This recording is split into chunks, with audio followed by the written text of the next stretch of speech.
Box office ముందుకో hit 3 వచ్చింది. టాలీవుడ్ కో hit 4 hero ఎవరో తెలిసిపోయింది. నిన్న మొన్నటి వరకు సస్పెన్స్ అంటూ నాని చెప్పుకొచ్చిన హీరో ఎవరో రివీల్ అయిపోయింది. అతనే తమిళ హీరో కార్తీ.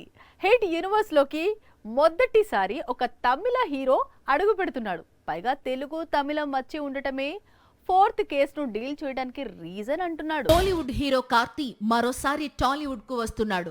ఆ విషయాన్ని హిట్ 3 క్లైమాక్స్ లో రివీల్ చేశాడు. అతని పేరు ఏసీపీ వీరప్పన్. చాలా కూల్ గా కనిపిస్తాడు, కానీ ఏదైనా కేసును సాల్వ్ చేయాల్సి వస్తే మాత్రం చాలా సీరియస్ గా మారతాడు. హిట్ 3 క్లైమాక్స్ లో కార్తీ ఇంట్రో అద్దరిపోయింది. ఫ్యాన్స్ ను ఉర్రూతలూగించింది. హిట్ 1 లో విశ్వక్ సేన్, హిట్ 2 లో అడవిశేష్, హిట్ 3 లో నాని, ఇప్పుడు హిట్ 4 లో కార్తీ నటించబోతున్నాడు.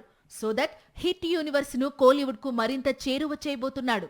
హిట్ 4 ఎప్పుడొస్తుంది అనేది తెలియదు, కానీ రిలీజ్ అయిన రోజు మాత్రం కార్తీ చూపించే వైలెన్స్ కు టాలీవుడ్ కోలీవుడ్ బాక్స్ ఆఫీస్ షేక్ కావడం ఖాయం. తమిళ హీరోలు తెలుగు చిత్రాల్లో నటించడం ఇప్పుడు లేటెస్ట్ ట్రెండ్. ఆల్రెడీ కార్తీ అన్న సూర్య లక్కీ భాస్కర్ డైరెక్టర్ వెంకీ అట్లూరితో మూవీ చేస్తున్నాడు. ధనుష్ కూడా శేఖర్ కమ్ములతో ఆల్రెడీ కుబేరా చేశాడు. అలాగే బాబీ మేకింగ్ లో భాషా నటించబోతున్నాడని ప్రచారం సాగుతోంది.